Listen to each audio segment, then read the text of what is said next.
নারীদেরকে বেশি আমাদের সম্মান দিতে হবে। ইসলাম সম্মান দিয়েছে, কোরআন সম্মান দিয়েছে, আমাদের সর্বকালের সর্বযুগের সর্বশ্রেষ্ঠ মহামানব রাহমাতুল্লিল আলামিন তিনিও নারীদেরকে সম্মান দিতে গিয়ে এইভাবে বলেছেন যে আল জান্নাতু তাহতা আকদামিল উম্মাহাত, সন্তানের বেহেশত হচ্ছে মায়ের পায়ের নিচে, অর্থাৎ মায়ের পায়ের নিচে জান্নাতের সম্মান দিয়েছেন। সুবহানাল্লাহ, সুবহানাল্লাহ। আল্লাহ রসুল সাল্লাল্লাহু আলাইহি সাল্লামকে বলেছেন খেদমত করবো কার? মার। খেদমত করবো কার? মার। খেদমত করবো কার?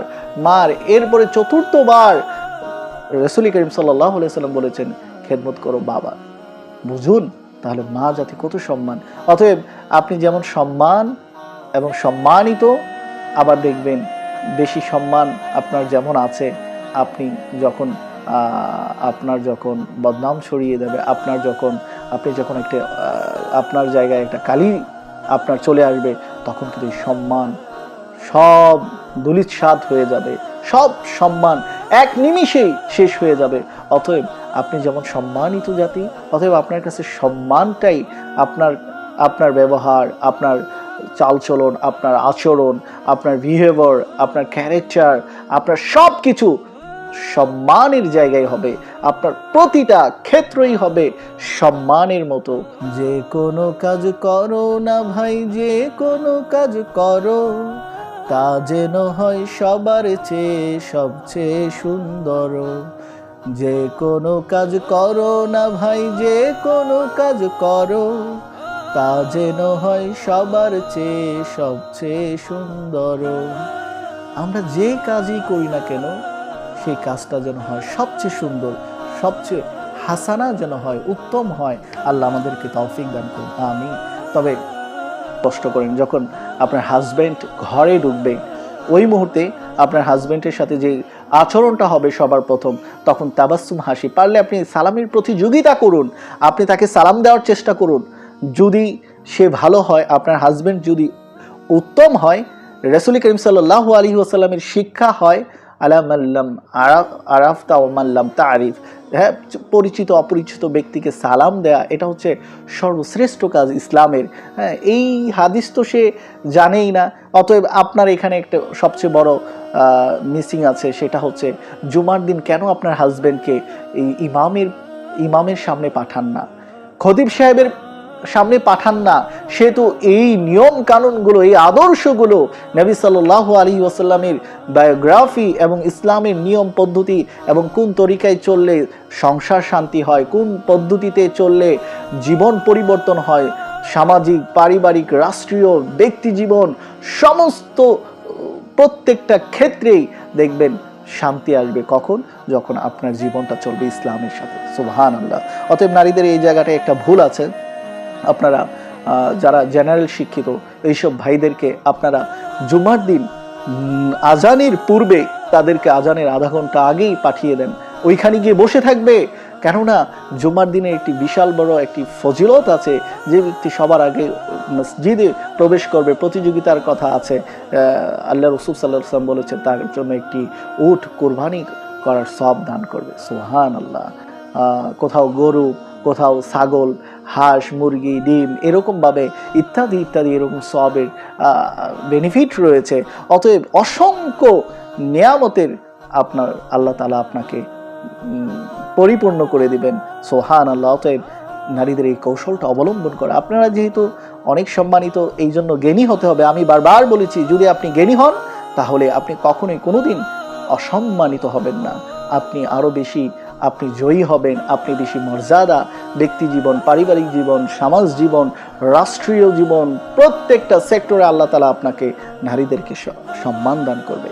আমরা ভাবি মনে হয় নারীরা ঘরে শুধু গড়কোটর মধ্যে বসে থাকবে, না, নারীরা ছড়িয়ে পড়বে সমস্ত জায়গায়। হ্যাঁ, যেখানে ইসলাম বলেছে, আলহামদুলিল্লাহ, আপনি আপনার সম্মান সব জায়গায় আপনি বিচরণ করতে পারবেন যদি আপনি ইসলাম অনুযায়ী জীবনকে আপনি সাজাতে পারেন, ইনশাআল্লাহ। আমাদের প্রিয় বোনদেরকে আরো একটি কথা বলবো, সেটা হচ্ছে তাসকুনু ইলাইহা, যাতে তোমরা তাদের কাছে প্রশান্তি পাও। আপনাকে দেখলেই যেন একটা জান্নাত তার কাছে চোখে ভেসে ওঠে, অন্তরে যেন প্রশান্তি, আত্মতৃপ্তি লাভ আসে। কিভাবে আসবে? আরে আপনি তো বিউটিফাই হয়ে থাকতে হবে এমন নয়, আপনার বিউটিফাই হবে কর্মে। আপনার বিউটিফাই হবে আপনার আপনার আদর্শে, আপনার বিউটিফাই হবে আপনার কর্মে, কাজে, এবং আপনার আদর্শে। আপনি ঘরে ঢোকার সাথে সাথে আপনার হাজবেন্ড, আপনি তাকে সালাম দেন, আপনি তাকে একটি সুন্দর একটি মুচকি হাসি দেন, দেখবেন প্রাণটা ভরে যাবে, শীতলতা দেখবেন, প্রশান্তি। এসি নাই, ঘরটা দেখবেন এসির চেয়েও আরও শীতলতা আল্লাহ সুবহানাহু ওয়া তাআলা দান করবে। হ্যাঁ, কিছুদিন আগে আমাদের ফাল্গুন গেল, ফাল্গুনের বাতাসগুলো যেমন খুব প্রশান্তি দেয়, এসির চেয়েও আপনার লাক্সারিয়াস যেসব বাড়িগুলো, হাউসগুলো দেখেন, হোটেলগুলো দেখেন, সেই সবের চেয়েও আপনার ঘরটা আরও সুন্দর লাক্সারিয়াস হয়ে উঠবে যখন আপনার চমৎকার আপনার আদর্শ, আপনার চমৎকার প্রেজেন্ট, আপনার বিউটিফাইগুলো ফুটে উঠবে কাজে কর্মে এবং আপনার আদর্শের চরিত্রের মাধ্যমে। আপনি তাবাসসুম হাসি দেন, আপনার হাজব্যান্ড যত বড়ই খারাপ হোক না কেন, যতই সে বেহায়া হোক না কেন, যতই সে খারাপ হোক না কেন, একদিন না একদিন ইনশাআল্লাহ, যদি আল্লাহ আর কপালে হেদায়েত লিখে থাকে আপনার জন্য, আপনার কাছে দেখবেন ছুটে আসবে ভালোবাসার টানে, দেখবেন সে ভালো মানুষ হয়ে যাবে ইনশাআল্লাহ। এই জন্য আপনার কাছে শান্তি রয়েছে। এই জন্য আল্লাহ সুবহানাহু ওয়া তাআলা বলেছেন লিতাসকুনু ইলাইহা। আমি আয়াতের জুজুম মিনাল আয়াতের একটি অংশ বলেছি, পুরো আয়াতটা হচ্ছে এরকম, ওয়া মিন আয়াতিহি আন খালাকা লাকুম মিন আনফুসিকুম আজওয়াজাল লিতাসকুনু ইলাইহা ওয়া জাআলা বাইনাকুম মাওয়াদ্দাতা ওয়া রাহমাহ ইন্না ফি যালিকা লাআয়াতিন লিকাওমিন ইয়াতাফাক্কারুন। অর্থাৎ আর তার নিদর্শন সময়ের মধ্যে এটি যে তিনি তোমাদের জন্য তোমাদের মধ্য থেকেই সৃষ্টি করেছেন স্ত্রী, আর স্ত্রীদের মাঝেই যাতে করে তোমরা তাদের কাছে প্রশান্তি পাও, পুরুষরা যেন প্রশান্তি পায় তার স্ত্রীর কাছে। দেখছেন কত সুন্দর কথা বলেছেন। আপনি তাকে, অনেকেই ঢোকার সাথে সাথে তাকে বলে এটা করো নাই, সেটা করো নাই, বাজার আনো, সেটা করো, এটা করো, কত কি চাপ দেওয়ার প্ল্যান বলেছেন। জন্য আল্লাহ রসুল বলেছেন বেশি বেশি সাদাকা করো, বেশি বেশি ইস্তেগফার করো, বেশি বেশি আল্লাহর তাসবিহ পাঠ করো, কৃতজ্ঞতাশীল হও, তাহলে তোমার জন্য জান্নাত অপেক্ষা করছে। সুবহানাল্লাহ। এবং আল্লাহ রসুল সাল্লাল্লাহু আলাইহি ওয়াসাল্লাম বলেন যেই স্ত্রী 4টি কাজ করবে তার জন্য জান্নাতের সুসংবাদ আল্লাহ সুবহানাহু ওয়া তাআলা বলছেন। আল্লাহ রসুল সাল্লাল্লাহু আলাইহি ওয়াসাল্লাম তার জন্য জান্নাত সুসংবাদ জানাচ্ছেন। 4টি কাজের মধ্যে একটি কাজ হচ্ছে আল মারআতু ইযা সাল্লাত খামসাহা, প্রথম কাজটি হচ্ছে সময় মতো নামাজ আদায় যদি আপনি করতে পারেন। এরপরে অসামাত শাহরাহা, রমজান যখন আসে রমজানের রোজাগুলো যথাযথভাবে পালন করা, ওয়া আহসানাত ফারজাহা, এবং লজ্জাস্থানের হেফাজত করা, ইজ্জত আবরুকে হেফাজত করা, আপনার ইজ্জতকে ধরে রাখা, আপনার সতীত্বকে ধরে রাখা, আপনার সৌন্দর্যকে অন্য মানুষের জন্য নয়, অন্য ব্যক্তির জন্য নয়, কেবলমাত্র আপনার প্রিয়তম স্বামীর জন্য এই সৌন্দর্য, এই বিউটিফাই। আপনি এই পৃথিবীতেই যদি সব কিছু করে ফেলেন, হেয়ার আফটার টাইম আপনার জন্য কিন্তু কিছুই নেই, আপনার জন্য কিন্তু খালি একটি খোসা রয়েছে। আর তখন আপনাকে আর ওয়েলকাম জানাবে না, বরঞ্চ আপনাকে জাহান্নামের দিকে ফেরেশতাদের মাধ্যমে নিক্ষেপ করবে, নাউজুবিল্লাহ। সর্বশেষ চতুর্থতম, ওয়া আতাআত বা'লাহা, স্বামীর প্রতি আনুগত্যশীল হওয়া, স্বামীকে আনুগত্য করো। আপনি বুঝেন, আল্লাহ রসুল বলেন ওয়া আতাআত বা'লাহা, স্বামীর প্রতি আতাআত মানে হচ্ছে আনুগত্য হওয়া। আপনি শ্রদ্ধাশীল হবেন স্বামীর প্রতি। আপনি দেখবেন যে ব্যক্তি একে অপরকে সম্মান করে, একে অপরকে ভালোবাসা দেখায়, একে অপর প্রতি স্নেহ মায়া মমতা দেখায়, দেখবেন সে অ্যাট আ টাইম আপনাকে গিফট ফিরিয়ে দিবে ইনশাআল্লাহ, আপনাকে সম্মান দিবে, স্নেহ মায়া মমতা দিবে, আপনাকে ভালোবাসা বাড়িয়ে দিবে। কোরআন এবং সুন্নাহ অনুযায়ী সেটা করেন, দেখবেন আপনার জাযা এই দুনিয়াতেও আছে, পরের দুনিয়াতেও আছে। এবং দেখবেন আপনার স্বামী সারাক্ষণ আপনার কথা টেনশন করবে, আপনার দিকে ফিরে আসবে। অন্যায় করতে গেলেও তখন বারবার তার, যদি সে বুদ্ধিমান হয়, যদি সে জ্ঞানী হয়, অন্তত একটু হলেও তার মাথায় বাধা আসবে, হায় আফসোস আমি কি করছি, আমার ফিরে যেতে হবে, আমি তওবা করতে হবে, আমার গুনাহ ছেড়ে দিতে হবে। আপনি দেখেন আপনার আশার বাণীগুলো তাকে শোনান, আপনি তাকে ভালো ভালো কাজ দেখান, দেখবেন আপনি সে ফিরে আসবে ইনশাআল্লাহ অ্যাট আ টাইম। এটা আমার বিশ্বাস এবং হাদিস এবং কোরআন সুন্নাহ অনুযায়ী যতটুকু আমি চর্চা করেছি, এই অনুযায়ী আমি এতটুকু বলতে পারি ইনশাআল্লাহ একটা টাইম সে ফিরে আসবে ইনশাআল্লাহ। এরপরে এই 4টি কাজ করলে আল্লাহ রাসূল বলেন তার জন্য সুসংবাদ কি? জান্নাত। ফালতাদখুল মিন আই আবওয়াবিল জান্নাতি শাআত। সে জান্নাতের 8টি দরজা আছে, 8টি দরজার যে কোনো দরজা দিয়ে চাইলে সে জান্নাতে প্রবেশ করতে পারবে। সুবহানাল্লাহ, সুবহানাল্লাহ।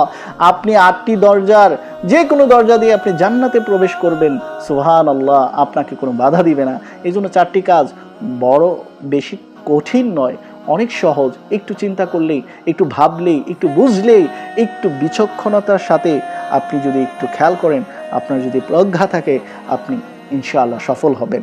আল্লাহ আমাদেরকে সেই সফলতা দান করুন, পড়ছি আমিন। এরপরে আরেকটি হাদিস, আইয়ু ইমরাতিন মাতাত ওয়া যাওজুহা আনহা রাদিন দাখালাতিল জান্নাহ। স্ত্রী যখন মৃত্যু অবস্থায় থাকবে, ওই অবস্থায় যখন স্বামী তার প্রতি সন্তুষ্ট থাকবে, আল্লাহ রাসূল সাল্লাল্লাহু আলাইহি ওয়াসাল্লাম বলেন সে ব্যক্তি জান্নাতি জান্নাতি জান্নাতি। সুবহানাল্লাহ।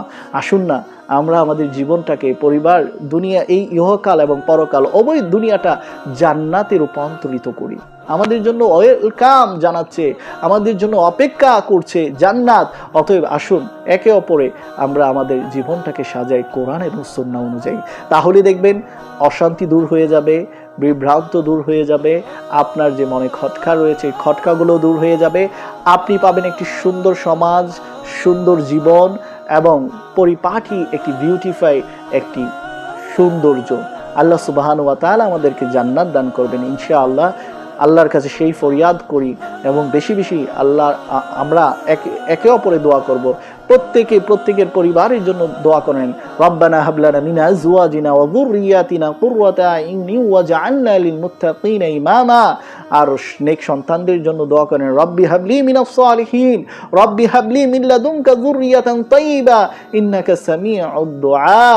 আল্লাহ, আপনার কাছে ফরিয়াদ করছি, আমার পরিবারটা চক্ষু শীতলকারী বানিয়ে দাও, আমার পরিবারটা সুন্দর বানিয়ে দাও, জান্নাতি পরিবেশ সৃষ্টি করে দাও এবং 5 ওয়াক্ত নামাজে বেশি বেশি আল্লাহর কাছে ফরিয়াদ করেন। দেখবেন ওয়াস্তাঈনু বিস-সাবরি ওয়াস-সালাহ ইন্নাল্লাহা মা'আস-সাবিরিন। ধৈর্য এবং নামাজের মাধ্যমে আল্লাহর সাহায্য যদি আপনি যদি আল্লাহর কাছে সাহায্য চান ধৈর্য এবং নামাজের মাধ্যমে, তখন আল্লাহ বলেন বান্দার সাথে আল্লাহ আছেন। সুবহানাল্লাহ, সুবহানাল্লাহ, সুবহানাল্লাহ। আশা করি সবাই বুঝেছেন, আশা করি সেই অনুযায়ী ইনশাআল্লাহ আমল করবেন। আল্লাহ আমাদের সবাইকে যথাযথভাবে কোরআন এবং সুন্নাহ অনুযায়ী প্রত্যেকের জীবনকে যেন আমরা সাজাতে পারি, সেই তৌফিক আল্লাহর কাছে ফরিয়াদ করছি। আল্লাহুম্মা আমিন, আল্লাহুম্মা আমিন। আসসালামু আলাইকুম ওয়া রাহমাতুল্লাহ।